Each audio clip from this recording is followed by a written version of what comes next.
Hola, bienvenidos a nuestro canal de YouTube. Hoy vamos a hablar con el doctor Ramón Calderón, que es uno de los fundadores de Clínica FEM, de su especialidad, una de sus especialidades, que es la rinoplastia ultrasónica. Aunque a lo mejor ya habéis oído hablar de ella, queremos entrevistarle para que nos cuente con más detalle en qué consiste y sobre todo también para que nos hable de por qué la rinoplastia no solo nos puede ayudar a conseguir la nariz que siempre hemos deseado, sino a respirar mucho mejor. ¿Es así, doctor? Buenas tardes. Hola, ¿qué tal, Carmen? Buenas. Mira, sí, la verdad que la nariz es una parte importantísima de la anatomía facial. De hecho, yo diría que es el rasgo que más impacta en la armonía y en la belleza, ¿no? Por supuesto que tenemos la boca, los párpados, pero la nariz cuando no es bonita estorba esa belleza, ¿no? Entonces, en eso consiste la rinoplastia, en mejorar la forma de esa nariz, pero siempre o casi siempre mejoramos la función respiratoria. Incluso en pacientes que nos dicen que están respirando bien, intento que respiren un poco mejor para compensar el efecto de que una nariz más pequeña pueda respirar peor, que es uno de los problemas o de las secuelas que podría ocurrir con la rinoplastia, ¿no? Acabar respirando peor cuando te operas de estética. Entonces, siempre intento mejorar esa respiración, con lo cual la operación de rinoplastia se convierte por una parte funcional y por otra parte estética, ¿no? Muy interesante esto que comentas, porque claro, a lo mejor las personas que nos están viendo no saben que efectivamente si abordamos la nariz, lo más habitual es que las pacientes o los pacientes quieran hacerla más pequeñita, ¿no? O quitar algo que sobre. Entonces, efectivamente podría repercutir en la respiración. ¿Cómo haces para desarrollar esta cirugía doblemente estética y funcional? Bueno, primero se hace un análisis en la consulta de cómo está el tabique. Cuando hablamos del tabique no hablamos del caballete, del hueso que asoma, sino el tabique entendido como la lámina de cartílago que separa un agujero de otro. Y cuando está desviado, pues a veces hay que rectificarlo o enderezarlo para que no obstruya la respiración. Luego hacemos un análisis de las válvulas con las que respiramos, unas estructuras internas, está la válvula externa, la interna, una media, son válvulas donde los cartílagos se abren y cierran y si funcionan no del todo bien, pues no respiramos bien. Entonces, son estructuras que podemos modificar en el quirófano, ampliando la función de esas válvulas para que pase más aire por la nariz.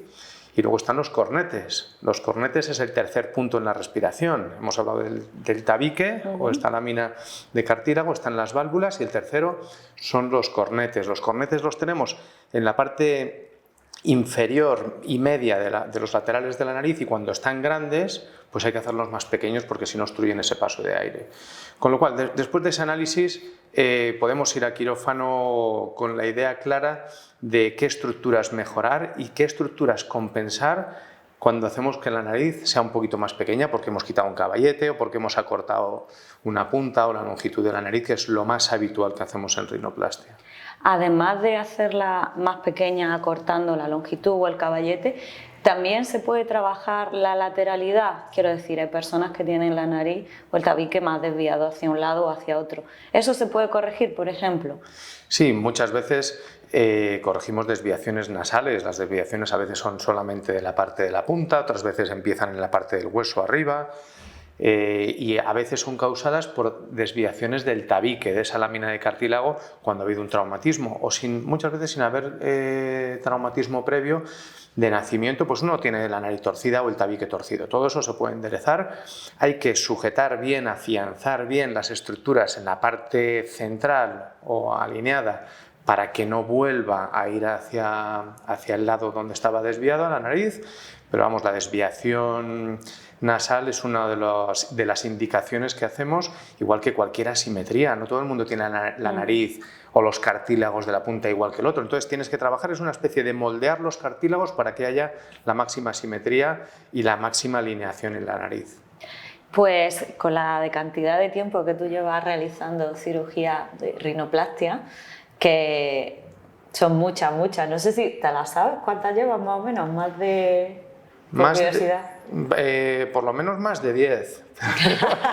No. Pues, con tus más de 100 o 200 seguramente, o 300, la satisfacción de los pacientes cuando se operan de la nariz, ¿te encuentras un índice alto?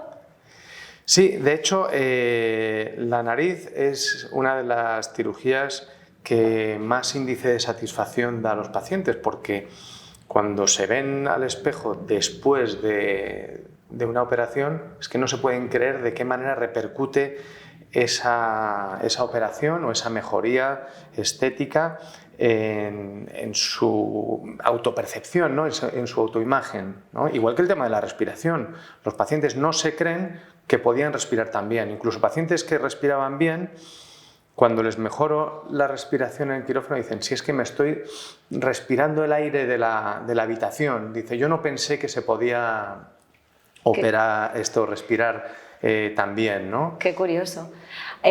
Algunas veces, pues hablando con amigos y demás, uno de los temas que sale es que existe como que cierto temor a que te cambie demasiado la cara y como que la gente se dé mucha cuenta, ¿no? O que sea muy evidente que te has retocado la nariz.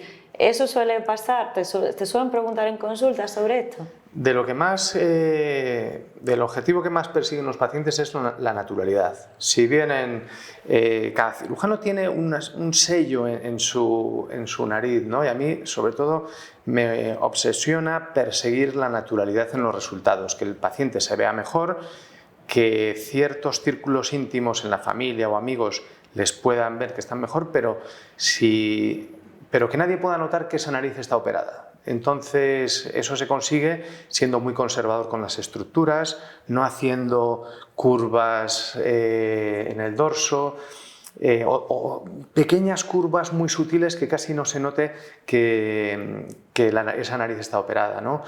Siendo muy conservador con la punta, haciendo que las estructuras sean más pequeñas pero adecuadas siempre a los rasgos de la cara. Entonces la mayoría de los pacientes no les notan que están operados, ese es el objetivo que perseguimos. Justo eso te iba a preguntar ahora, que entiendo que en cada paciente, hablabas antes de moldear, ¿no?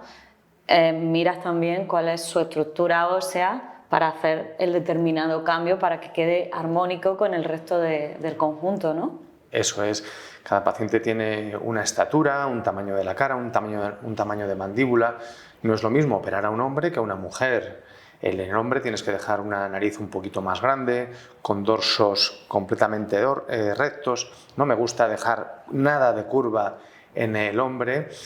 Alguno que me lo pide, intento convencerle de que el ideal en ese rasgo masculino pues es un dorso más bien recto, y que las mujeres pueden tener idealmente el dorso recto o con una mínima curva tan pequeña o tan sutil que parezca casi recta, ¿no? Ese sería el ideal que hay que perseguir. Y luego el tamaño de la nariz, claro, tiene que ir en armonía con el tamaño de los ojos. Por eso cuando estás en quirófano tienes que ver la nariz desde un lado, desde el otro, desde arriba, desde abajo, para ver si está completamente recta. Es como si hicieras una escultura de barro en 2 horas o 3 horas, que es lo que tardamos en hacer una nariz, y eso queda para toda la vida.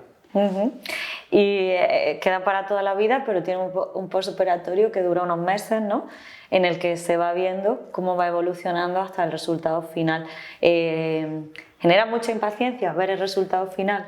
Sí, claro, el paciente se quiere ver, y sobre todo los primeros días, donde hay una férula de inmovilización aquí, que la tenemos 6-7 días, son pocos días, pero el paciente se quiere ver. Entonces sí que el paciente va muy aleccionado al quirófano y al posoperatorio, de que hay que tenerle paciencia, que en las primeras semanas baja ya el 90% de la inflamación, pero que hay un 10% de inflamación residual que tarda unos meses en terminar de irse, y ese posoperatorio pues son 6 meses, 9 meses, 1 año incluso, año y pico, para que la inflamación termine completamente de irse. Hay pacientes de piel gruesa que se inflaman más y lo mismo, esa desinflamación, ese 10% termina en desinflamarse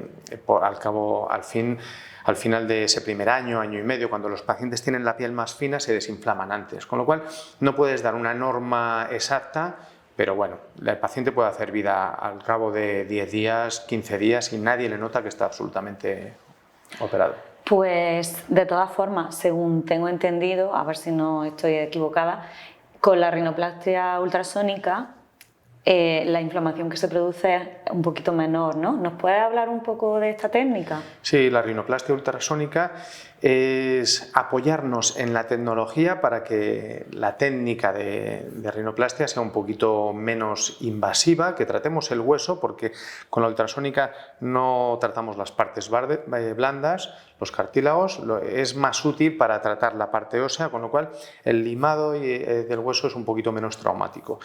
Y eso hace que la recuperación sea bastante más rápida, ¿no?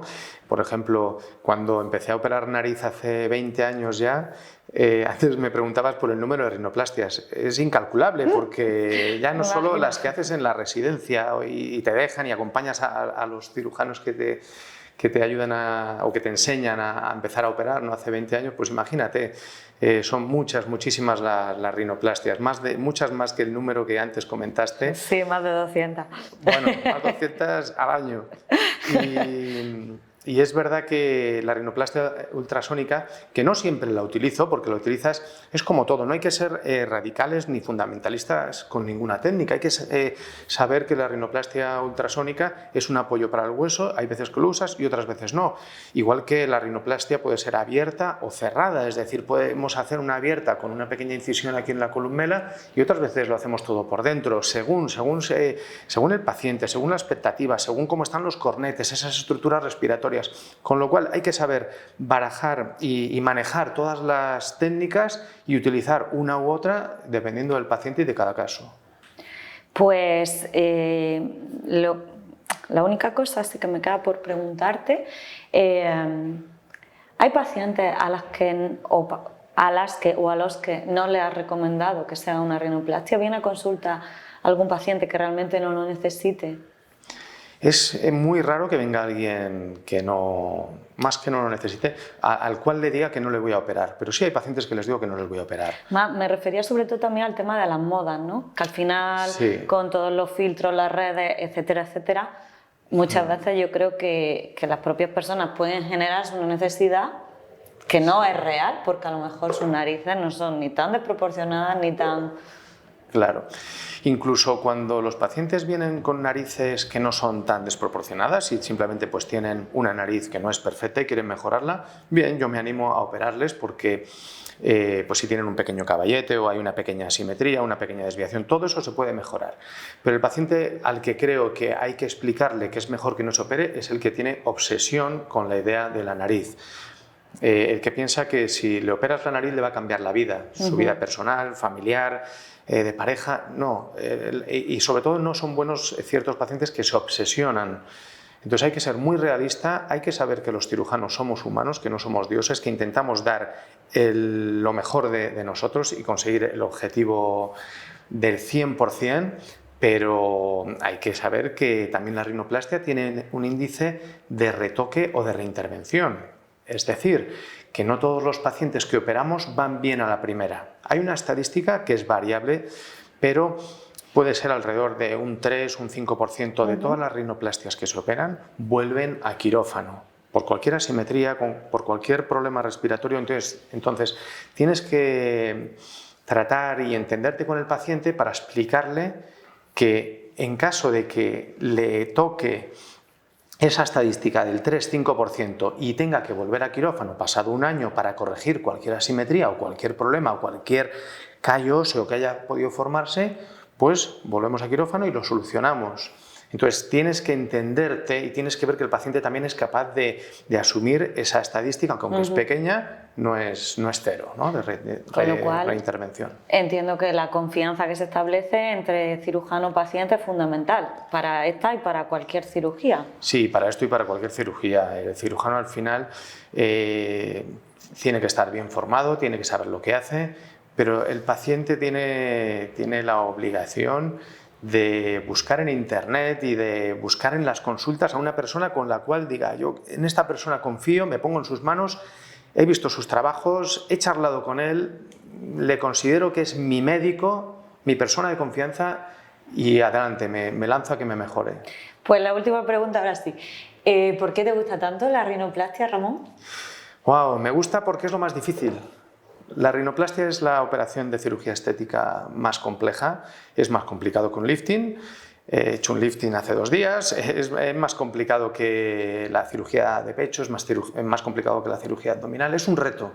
Entonces, como te comentaba antes, llevo 20 años operando rinoplastia en Madrid, me formé con los mejores que consideraba en ese momento cuando llegué a Madrid. Yo soy de Palencia, de una ciudad, de un pueblecito de Palencia, y llegué a Madrid después de estudiar en Valladolid y me junté, me pegué a los cirujanos plásticos del momento, que me parecían excepcionales, y lo son, ahora son buenos amigos, ya están jubilados, y me pareció, bueno, y de hecho es la operación más complicada. Entonces, como es un reto, he modificado mucho mi técnica. No tiene nada que ver la técnica que aplico en rinoplastia hoy en día a lo que hacía hace 20 años cuando me formé, hace 10 años cuando hacía un tipo de rinoplastia, con lo cual hay mucha evolución en la técnica. Y por ese mismo dinamismo en el tipo de operación y los retos de conseguir esa naturalidad, es por lo que me ha apasionado. Por supuesto, sigo haciendo cirugía de pecho, cirugía de cara, facial, párpados. Sobre todo, opero, la mitad de mis pacientes son pacientes que ya han estado operados, con lo cual me vienen ya los casos complicados, y también da mucha satisfacción. Pero digamos que eso es parte de la profesión, ¿no?